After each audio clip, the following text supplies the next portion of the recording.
Hi everybody, Sam Goodman. Really fucking scary stories. Welcome back and welcome to today's episode 9, season 4. I can't believe this. We're chewing right along. We've been talking about all kinds of amazing stuff, from Aswongs to haunted Appalachia to haunted Reddit to folklore to serial killers, all the things that we love and adore here on RFSS, really fucking scary stories. And let me back up and say, maybe not love and adore, but that we're super interested in learning more about, right? That probably sounds a little bit better than saying that we love and adore serial killers, because we kind of sort of don't, but we find them extremely fascinating. Before we get into today's episode, go do all the social media stuff, like, share, subscribe, leave us a review, blah, blah, blah, blah, blah, blah, blah. You know how to do internet things. So I'm going to shut up and we're going to jump right into today's episode. And today's episode is called Do the Panic, the Satanic Panic.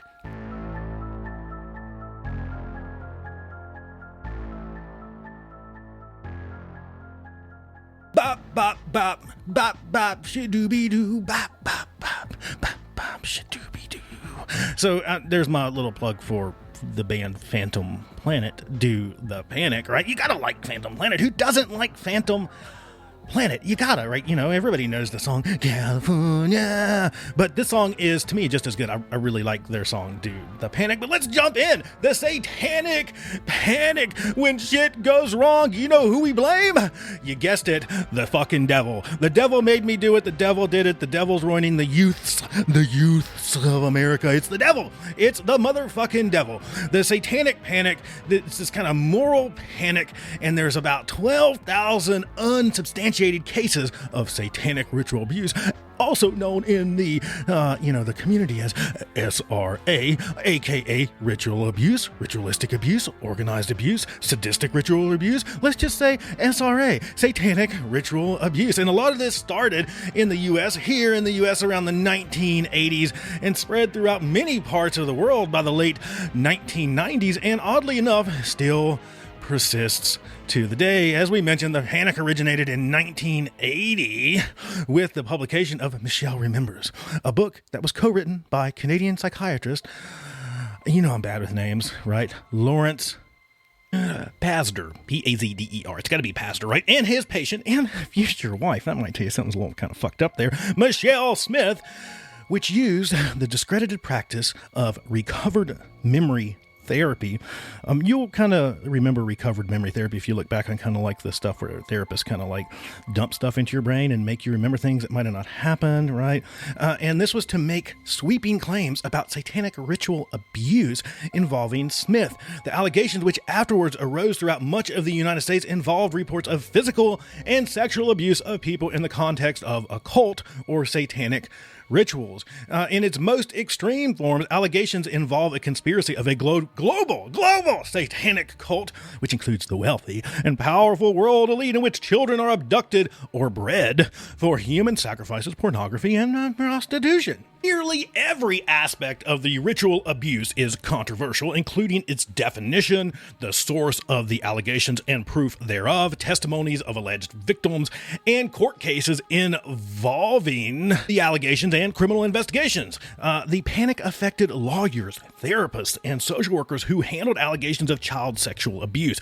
Allegations initially brought together widely dissimilar groups, including religious fundamentalists, police investigators, child advocates, therapists, and clients in psychotherapy. The term satanic abuse was more common early on.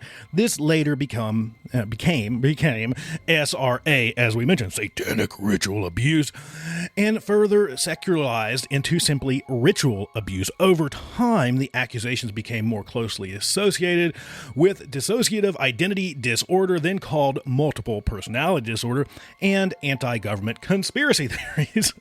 Initial interest arose via the publicity campaign of Pazder. I'm going to struggle with this one. Pazder's 1980 book, as we mentioned, Michelle Remembers, and it was sustained and popularized throughout the decade by coverage of the McMartin preschool trial.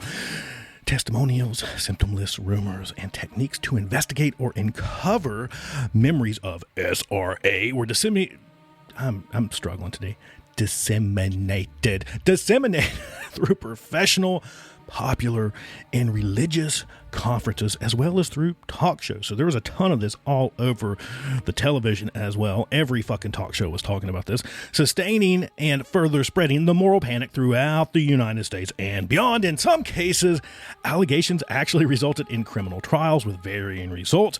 After 7 years in court, the McMartin trial resulted in no convictions for any of the accused, while other cases resulted in lengthy sentences, some of which were later reversed. Scholarly interest in the topic slowly built, eventually resulting in the conclusion that the phenomenon was a moral panic, not real, which, as one researcher put it in 2017, involved hundreds of accusations that devil-worshipping pedophilias were operating America's white middle-class suburban daycare centers. So there you go. Of the more than 12,000 documented accusations nationwide, investigating police were not able to substantiate any allegations of organized cult abuse. And I remember this as a kid, born in the 80s, growing up in the 90s. I remember like the cautionary tales, some of the stuff that you just kind of, you hear this, you see it on television, you kind of get it from your parents, even down to some of the kind of the lore that was passed around, right? Watch out, the Satanists are putting hypodermic needles in the coin returns. Yeah, back when machines used coins. In the coin returns of soda machines. So watch out, they're trying to spread AIDS or contaminate you with evil, satanically cursed blood. The Satanists are coming to get you, kids. Stay really close to your parents. It's the fucking Satanists coming to... It was just insane. Just insane. Vigilante parents literally dug under a preschool, searching for secret devil tunnels. The police swapped tips on identifying pagan symbols. Like they're like, let's swap out some intel here on what the devil symbols that we're seeing here lately. A company that sells toothpaste and soap had to deny repeatedly that it was acting as you guessed it, an agent of Satan. Right? I mean, just insane moral panic. In the early 1980s, baseless conspiracy theories about cults committing mass child abuse spread. And as we mentioned, from talk shows to news programs, the media did what they do best. They fanned the flames of fear. That's what they do. That's how they get you to watch, right? They hook you with being afraid of something. In this case, the motherfucking devil. Pretty good thing to be afraid of. And authorities investigated hundreds, thousands of allegations, and even as the cases slowly collapsed and eventually skepticism and logic often prevailed, there were people that went to prison, families that were left traumatized, and millions of dollars spent on prosecutions of Satan, basically the devil. So insane, right? This phenomenon was so sprawling that in its aftermath, it took on several names. And, we hit those: SRA, ritual abuse, the ritual abuse scare, the daycare panic, where, the organized Satan worshipers are running the daycare centers to sacrifice your children, right? I mean, so Ken Lanning, a former FBI agent who worked on hundreds of abuse cases with the Bureau's Behavioral Science Unit, said that the evidence wasn't there, but the allegations of satanic ritual abuse never really went away. He went on to say that when people get emotionally involved in an issue, common sense and reason go out the window. People believe what they want and need to believe. So as we said, in 1980, we had the right fuel for panic. Michelle remembers. From there in 83, the fear spreads to Manhattan Beach, California, when we get to the McMartin preschool case, where basically a person, an employee, is accused of abusing this kid. The police sent about 200 letters to family members, so 200 families asking for help with their investigation. As we mentioned, that case ended eventually with no convictions. we end up in this place where we're doing seminars on symbols and, pagan and Satan symbols. And there's pamphlets that are spread around, and police departments are getting all involved in this and doing, satanic training. What to look out for when you're on the beat. If you come across, some strange kids, they might be worshiping the devil. And then we get into this thing where television and media are just fanning the fear flames, fanning the fear fire. Even 2020, in 1985, the popular show 2020 ran a segment on Satan worship that described animal mutilations and these bizarre rituals that involved rock music, rock music and satanic graffiti, and about backwards messages and pop songs, and how we're trying to contaminate the youth with Satan through the music, through the rock music.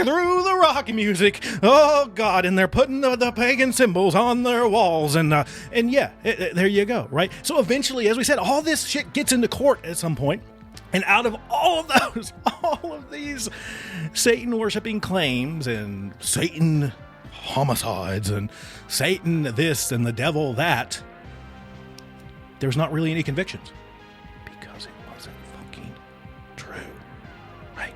It wasn't true. Back to the point. The Satanic Panic was a moral panic. And I really, really, really, really, really appreciate the quote from Ken Lanning, that former FBI agent. When people get emotionally involved in an issue, common sense and reason go out the fucking window, and people believe what they want and need to believe, right? And we've mentioned this during some of our other things, is, even like back to the Aswang, right?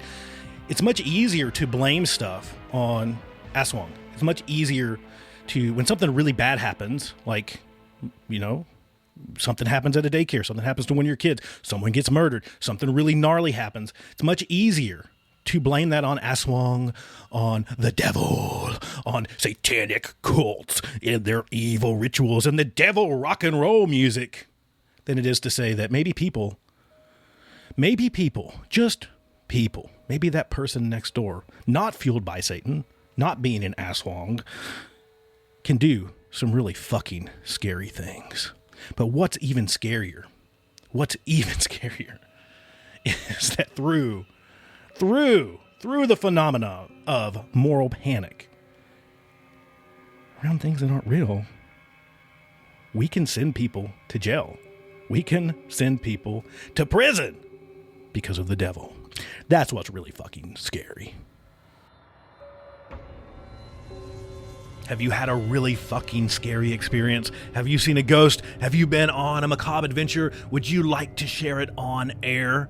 Would you like for us to tell that story? Or you just have something horrid that you would like for us to talk about? Send us an email at rfsspod. That's rfsspod@gmail.com. Make sure that you subscribe. New episodes come out every single Friday. We look forward to continuing this creepy, crawly, morbid, macabre, and grotesque adventure with you, the listener. We love you, and we will see you soon. Thank you for joining us today on our trip into the dark. We hope that you join us again next week for all things horror, all things macabre, all things grotesque, here on Really Fucking